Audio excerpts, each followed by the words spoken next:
Alors avec nos partenaires péruviens, nous avons pris l'habitude de faire des contrats à chaque fois où euh, euh, ce qu'on attend de chaque partie est spécifié.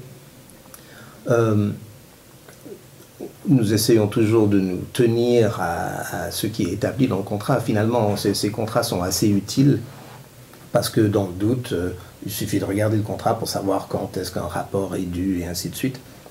Mais bien souvent, ce sont des partenaires que nous connaissons depuis très longtemps et avec qui nous sommes en contact beaucoup plus régulièrement que spécifié par le contrat. Parfois pour des petits détails, il s'agirait peut-être de modifier le budget parce que en plus l'Amazonie péruvienne est un endroit où il peut pleuvoir pendant 2 mois de suite et ça empêche tout travail. Il peut y avoir toutes sortes d'imprévus et comme puisque nous soutenons des personnes et des organisations qui sont actives dans cette région, nous essayons toujours de faire preuve de flexibilité et d'aller dans leur sens. Et donc ça implique une communication un peu plus régulière et un peu moins procédurière. Et bon, à l'époque c'était par fax, maintenant c'est par email, c'est encore plus facile. Hier encore, j'ai fait un appel par WhatsApp avec le directeur du CEDIA par rapport à un programme par rapport au programme de démarcation et titularisation dans le Bas Ucayali.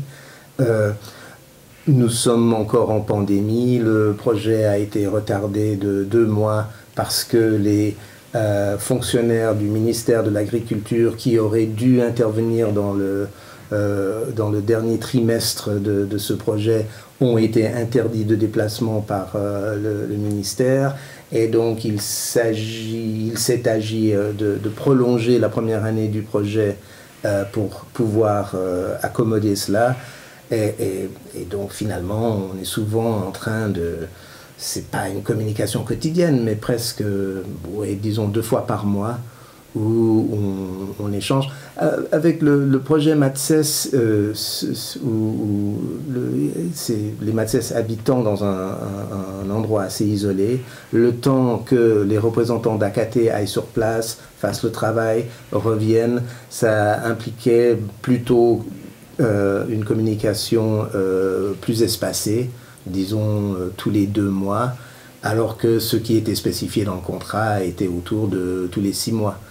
Donc, et c'est aussi parce que ce qu'on essaye de faire, c'est pas de développer des amitiés, mais plutôt d'avoir une relation de confiance où on fait confiance au partenaire, le partenaire nous fait confiance, on essaye d'aller dans leur sens, d'être à leur écoute.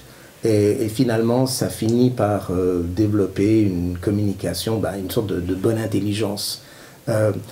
Mais le contrat, c'est quand même la colonne vertébrale de la gestion. Et disons que toute la bonne volonté et la communication supplémentaire